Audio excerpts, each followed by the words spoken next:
सभी को नमस्कार दोस्तों, स्वागत है आप सभी का हमारे YouTube चैनल देवघर क्लासेस में। दोस्तों इस वीडियो में हम कवर करेंगे केंद्र सरकार की प्रमुख योजनाओं को।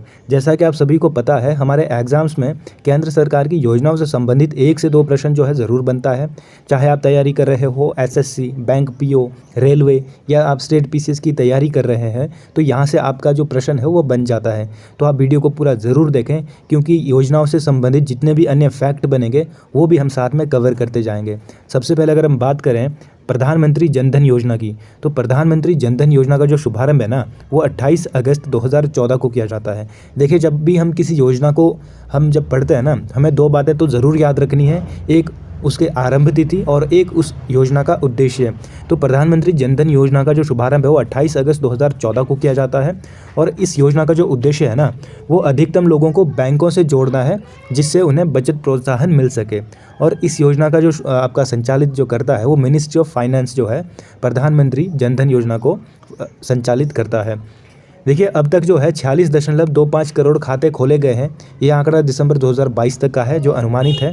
और इस योजना में बैलेंस शून्य होने पर भी बैंक आपसे कोई शुल्क नहीं लेता है। जनधन योजना पर बीमा लाभ ले सकते हैं, जिसके तहत आप 1 लाख रुपए का दुर्घटना बीमा तथा 30,000 तक का सामान्य बीमा आप कवर कर सकते हैं। हालांकि आंकड़ों के अनुसार जो है देश के विभिन्न बैंकों में जनधन खातों में जमा धनराशि जो है 1.30 लाख करोड़ रुपए से अधिक है।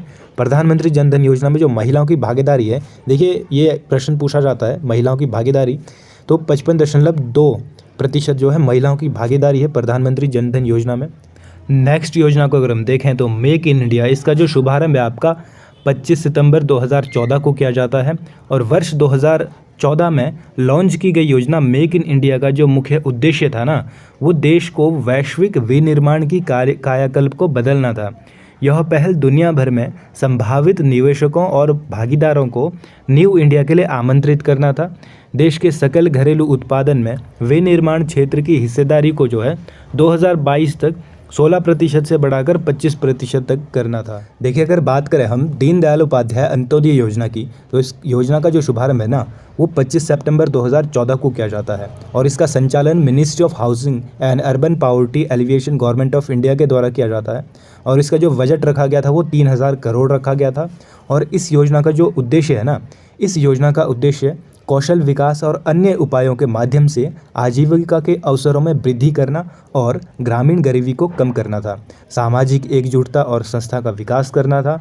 शहरी गरीबी को सब्सिडी देना और शहरी जो निराश्रय यानी शहर में रहने वाले लोगों का जो घर नहीं था उनके लिए घर बनाना। देखिए, बात करें अगर हम अगली योजना की, तो स्वच्छ भारत मिशन, इसका जो शुरुआत है वो 2 अक्टूबर 2014 को किया जाता है। और इसका संचालन किया जाता है पेयजल और स्वच्छता मंत्रालय के द्वारा।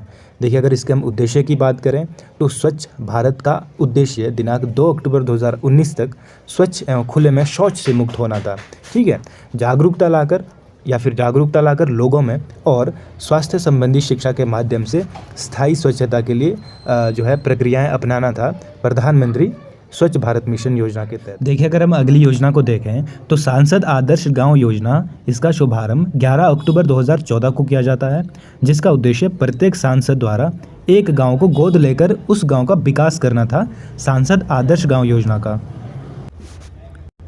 अगली योजना की अगर हम बात करें मिशन इंद्रधनुष योजना। देखिए, इस योजना को जो है आप समझते हुए चलिए, क्योंकि इसके तहत जो है मिशन इंद्रधनुष योजना, उसके बाद मिशन इंद्रधनुष 2.0, मिशन इंद्रधनुष 3.0, ऐसे जो आपका योजनाएं आती है। तो हम एक साथ में देखते हुए चलते हैं। जैसे कि सबसे पहले 25 दिसंबर 2014 को मिशन इंद्रधनुष योजना का शुभारंभ किया जाता है।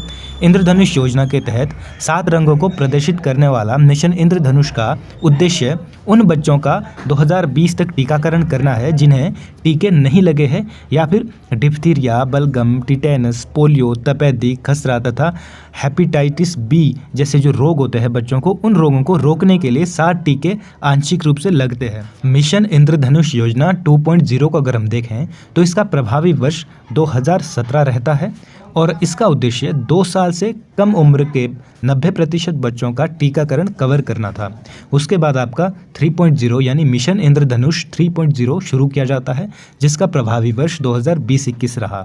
इसके तहत राष्ट्रीय टीकाकरण कार्यक्रम के कवरेज का विस्तार करने के लिए केंद्र सरकार ने फरवरी 2020 में गहन मिशन इंद्रधनुष योजना 3.0 लॉन्च की।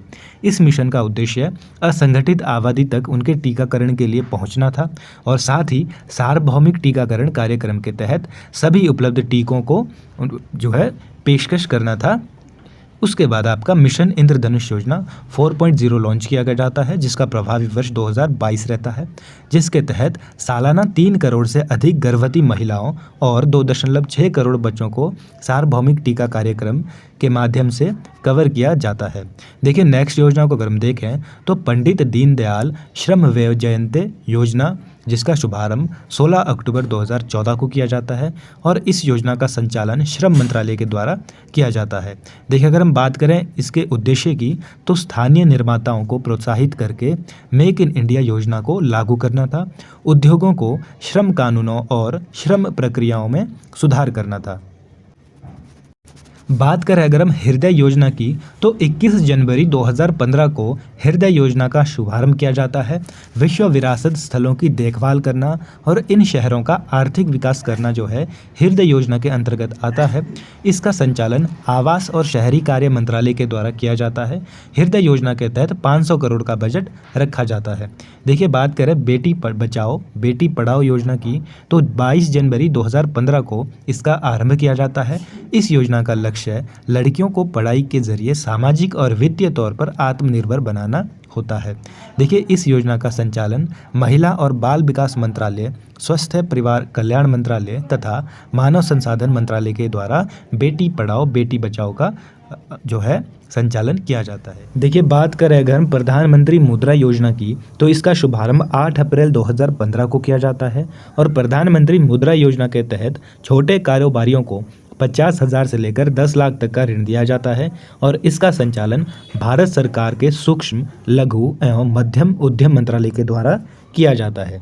अगली परियोजना को अगर हम देखें तो उजाला योजना का शुभारंभ 1 मई 2015 को किया जाता है, जिसके तहत बिजली की खपत को कम करने के लिए LED बल्बों का वितरण कम मूल्य पर किया जाता है।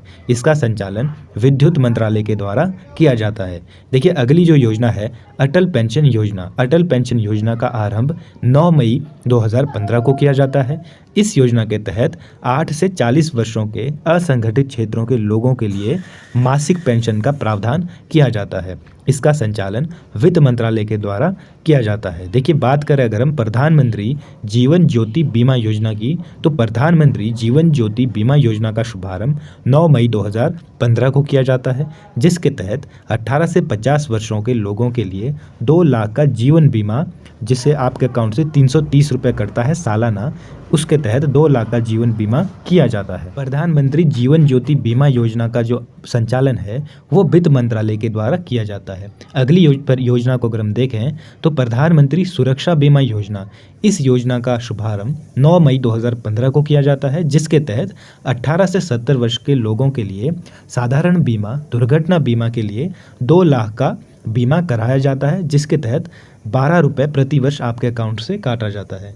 देखिए स्मार्ट सिटी योजना की अगर हम बात करें 25 जून 2015 को स्मार्ट सिटी योजना का शुभारंभ किया जाता है, जिसके तहत 2015 से 2020 तक देश के 100 चुने हुए शहरों को स्मार्ट शहर के रूप में विकसित करना है। इस योजना का संचालन शहरी विकास मंत्रालय के द्वारा किया जाता है। बात करें अगर हम अमृत योजना की तो अमृत योजना का शुभारंभ 25 जून 2015 को किया जाता है। 1 लाख से अधिक जनसंख्या वाले 500 से अधिक शहरों में सभी आधारभूत सुविधाओं का विकास करना है। इस योजना का संचालन आवासन व शहरी विकास मंत्रालय के द्वारा किया जाता है। उसके बाद अमृत योजना 2.0 को भी लॉन्च किया जाता है, जिसका शुभारंभ 1 अक्टूबर 2021 को किया जाता है। प्रधानमंत्री आवास योजना तो इस योजना का शुभारंभ 20 नवंबर 2016 को किया जाता है, जिसके तहत सभी बेघर और जीर्ण शीर्ण घरों में रहने वाले लोगों को पक्का मकान बनाने के लिए वित्तीय सहायता प्रदान करना है। और इस योजना का आरंभ या संचालन आवास और शहरी कार्य मंत्रालय के द्वारा किया जाता है। उसके बाद अगर हम बात करें डिजिटल इंडिया मिशन की, तो डिजिटल इंडिया मिशन का आरंभ 1 जुलाई 2015 को किया जाता है। सभी सरकारी सेवाओं को इलेक्ट्रॉनिक तरीके से जनता को उपलब्ध करना इस योजना का उद्देश्य है और इस योजना का संचालन इलेक्ट्रॉनिकी और सूचना प्रौद्योगिकी मंत्रालय के द्वारा किया जाता है। उसके बाद अगर हम बात करें स्वर्ण मौद्रीकरण योजना की, तो स्वर्ण मौद्रीकरण योजना का जो शुभारंभ है ना, वो 5 नवंबर 2015 को किया जाता है। इसका उद्देश्य घरों व अन्य संसाधनों में निष्क्रिय पड़े सोने को उत्पादक कार्यों में लगाना है। इस योजना का संचालन वित्त मंत्रालय के द्वारा किया जाता है। देखिए, अगर बात करें प्रधानमंत्री उदय योजना की, तो इसका संचालन 2015 में किया जाता है। इसका उद्देश्य सार्वजनिक क्षेत्र की बिजली वितरण कंपनियों को घाटे से उभारना है। इसका संचालन विद्युत मंत्रालय के द्वारा किया जाता है। अगली योजना को अगर हम देखें प्रधानमंत्री फसल बीमा योजना। प्रधानमंत्री फसल बीमा योजना का जो शुभारंभ है वो 18 फरवरी 2016 को किया जाता है। इसका उद्देश्य किसानों को प्रीमियम कम करना है जो अपनी खेतों के लिए ऋण लेते हैं, ठीक है। और इसका संचालन कृषि एवं किसान कल्याण मंत्रालय के द्वारा किया जाता है। अगला अगर हम देखें तो स्टार्टअप इंडिया मिशन का जो शुरुआत है वो 16 जनवरी 2016 को किया जाता है। इसका उद्देश्य नए उद्यमों को बढ़ावा देना है। उसके बाद अगर हम बात करें सेतु भारतम योजना की, तो सेतु भारतम योजना का शुभारंभ 4 मार्च 2016 को किया जाता है। इसका उद्देश्य राष्ट्रीय राजमार्गों को रेलवे क्रॉसिंग सहित बनाने के लिए ओवर और अंडरब्रिज का निर्माण करना है। इसके बाद अगर हम स्टैंड अप इंडिया को देखें, तो स्टैंड अप इंडिया का शुभारंभ 5 अप्रैल 2016 को किया जाता है। इसके तहत अनुसूचित जाति, अनुसूचित जनजाति तथा उद्यमियों, जो महिला उद्यमियों को नई कंपनियां स्थापित करने के लिए 10 लाख से 1 करोड़ तक का ऋण दिया जाता है। उसके बाद अगर हम बात करें ग्रामोदय से भारत उदय, ठीक है, इस योजना का जो शुभारंभ है 14 से 24 अप्रैल 2016 को किया जाता है। देश में सही विकास के लिए गांव का विकास करने पर बल देना जो है इस योजना का लक्ष्य या उद्देश्य था। बात करें अगर हम प्रधानमंत्री उज्ज्वला योजना की, तो प्रधानमंत्री उज्ज्वला योजना की शुरुआत है 1 मई 2016 को की जाती है, जिसके तहत गरीबी की रेखा से नीचे के परिवारों के लिए रियायती मूल्य पर एलपीजी का कनेक्शन उपलब्ध कराना था। इस योजना का जो संचालन है वो पेट्रोलियम एवं प्राकृतिक गैस मंत्रालय के द्वारा किया जाता है। अगली अगर हम योजना को देखें प्रधानमंत्री उज्ज्वला योजना 2.0। देखिए, प्रधानमंत्री जो उज्ज्वला योजना थी इसकी शुरुआत 1 मई 2016 को की गई और प्रधानमंत्री उज्ज्वला योजना 2.0 की जो शुरुआत है वो 10 अगस्त 2021 को की जाती है। इसके तहत गरीबी की रेखा से नीचे के परिवारों के लिए रियायती मूल्य पर एलपीजी का कनेक्शन उपलब्ध कराना था। इसके बाद अगर हम बात करें नमामि गंगे योजना, देखिए नमामि गंगे योजना का शुभारंभ 10 जुलाई 2014 को किया जाता है।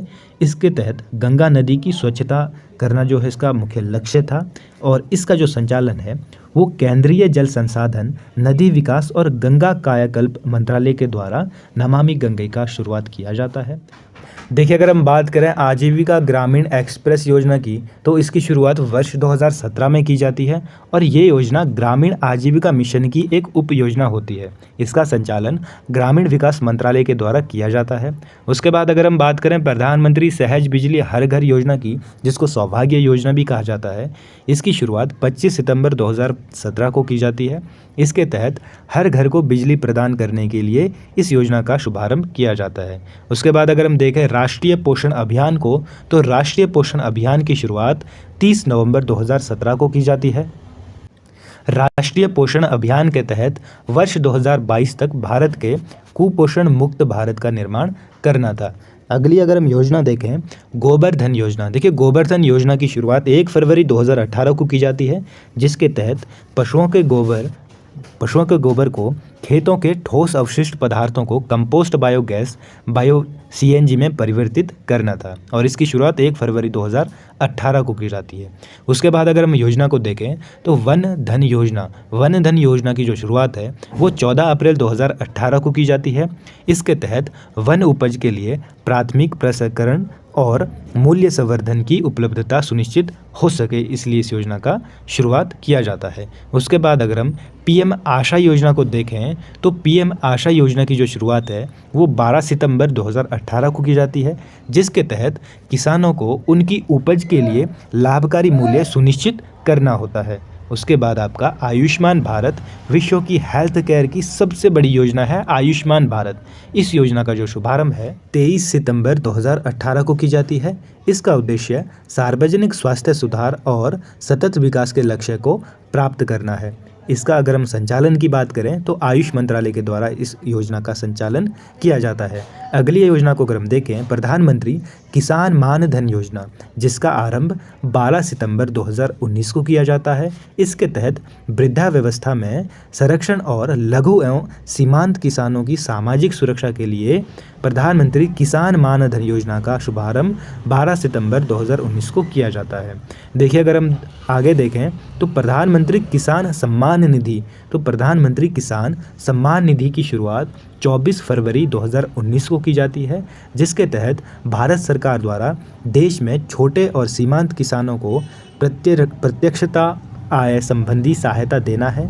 इसका संचालन कृषि मंत्रालय के द्वारा किया जाता है। प्रधानमंत्री कुसुम योजना को अगर हम देखें, इसकी शुरुआत मार्च 2019 में की जाती है। इसके तहत किसानों के लिए सोलर पंप और नवीनीकरणीय ऊर्जा संयंत्रों की स्थापना की जाती है। अगली जो हमारी परियोजना है जल जीवन मिशन। देखिए जल जीवन मिशन जो योजना है इसकी शुरुआत 15 अगस्त 2019 से की जाती है। इसके तहत ग्रामीण भारत के सभी घरों में 2024 तक व्यक्तिगत घरेलू नल कनेक्शन के माध्यम से जल पहुंचाना था 2024 तक। इसका जो संचालन है वो जल शक्ति मंत्रालय के द्वारा किया जा रहा है। बात करें फिट इंडिया मूवमेंट की, तो फिट इंडिया मूवमेंट 29 अगस्त 2019 को इसकी शुरुआत की जाती है, जिसका उद्देश्य आसान जीवन शैली से लेकर दिन प्रतिदिन के जीवन के शारीरिक रूप से सक्रिय तरीके से व्यवहार में परिवर्तन लाना है। आत्मनिर्भर भारत योजना को अगर हम देखें, इसकी शुरुआत 12 मई 2020 को की जाती है, जिसके तहत जितने भी गरीब और श्रमिक लोग हैं उन्हें आय के साधन प्राप्त कराना है आत्मनिर्भर भारत योजना के तहत। अगली योजना की अगर हम बात करें, प्रधानमंत्री मत्स्य संपदा योजना। प्रधानमंत्री मत्स्य संपदा योजना की शुरुआत 10 सितंबर 2020 को की जाती है, जिसका उद्देश्य मत्स्य निर्यातों को 5 वर्षों में दोगुना करना होता है। देखिए अगर हम बात करें ऑपरेशन ग्रीन योजना की, इसकी शुरुआत 2018 में की जाती है, जिसका उद्देश्य खाद्य प्रसंस्करण को बढ़ावा देना है। बात करें उसके बाद आत्मनिर्भर भारत रोजगार योजना की, तो इसका जो शुरुआत है वो 12 नवंबर 2020 को किया जाता है। कोरोना संकट में रोजगार बढ़ाने की दिशा में शुरू हुई इस योजना के तहत इसके तहत नई नौकरियों का सृजन करना और रोजगार के अवसरों में बढ़ावा देना है आत्मनिर्भर भारत रोजगार योजना का। बात करें अगर हम प्रधानमंत्री जीवन ज्योति बीमा योजना की, तो 9 मई 2015 को इसकी शुरुआत की जाती है। कमज़ोर और गरीब वर्ग के लोगों को कम प्रीमियम वाले बीमा योजना की सुविधा देना इस योजना का उद्देश्य है। उसके बाद प्रधानमंत्री कौशल विकास योजना 3.0 लॉन्च की जाती है, जो 15 जनवरी 2021 को इसकी शुरुआत की जाती है। ऐसे लोगों को रोजगार मुहैया कराना इसका उद्देश्य है जो कम पढ़े लिखे या बीच में स्कूल छोड़ देते हैं। देखिए बात करें अगर जल शक्ति अभियान कैच द रेन की, तो इसकी जो शुरुआत है वो 22 मार्च 2021 को की जाती है। इसका उद्देश्य जल संचय और वर्षा जल का संचय करना था, वर्षा जल को एकत्रित करना था। उसके बाद बात करें युवा पीएम योजना, युवा पीएम योजना की शुरुआत 29 मई 2021 को की जाती है। देखिए सुरक्षित हम सुरक्षित तुम अभियान चलाया गया 8 जून 2021 को, जिसका उद्देश्य था कोविड से प्रभावित व्यक्ति के विकास में समग्र सुधार। ठीक है, अगली योजना को अगर हम देखें, जान है तो जहान है अभियान चलाया गया आपका 21 जून 2021 को। पीएम मित्र योजना, देखिए पीएम मित्र योजना की शुरुआत 6 अक्टूबर 2021 को की जाती है, जिसके तहत भारतीय टेक्सटाइल का स्तर बढ़ाना और इससे जुड़े लोगों की स्थिति को मजबूत करना था। बात करें अगर प्रधानमंत्री गति शक्ति योजना की, तो प्रधानमंत्री गति शक्ति योजना की शुरुआत 13 अक्टूबर 2021 को की जाती है, जिसके तहत युवाओं को रोजगार के अवसर प्रदान कराना था। देखिए, उसके बाद बात करें अग्निपथ योजना की, तो अग्निपथ योजना की शुरुआत 14 जून 2022 को की जाती है। देश के युवाओं को 4 वर्ष के लिए सेना में भर्ती करना इस योजना का उद्देश्य था। देखिए, आशा करता हूँ कि आपने इस वीडियो से कुछ ना कुछ नया सीखा होगा या आपका रिवीजन ज़रूर हुआ होगा। अगर आपको वीडियो पसंद आया है तो वीडियो को लाइक और आगे कंटिन्यू स्टडी जारी रखने के लिए आप हमारे चैनल को सब्सक्राइब ज़रूर करें नए अपडेट या नई वीडियो के लिए। आज के वीडियो में बस इतना ही। धन्यवाद।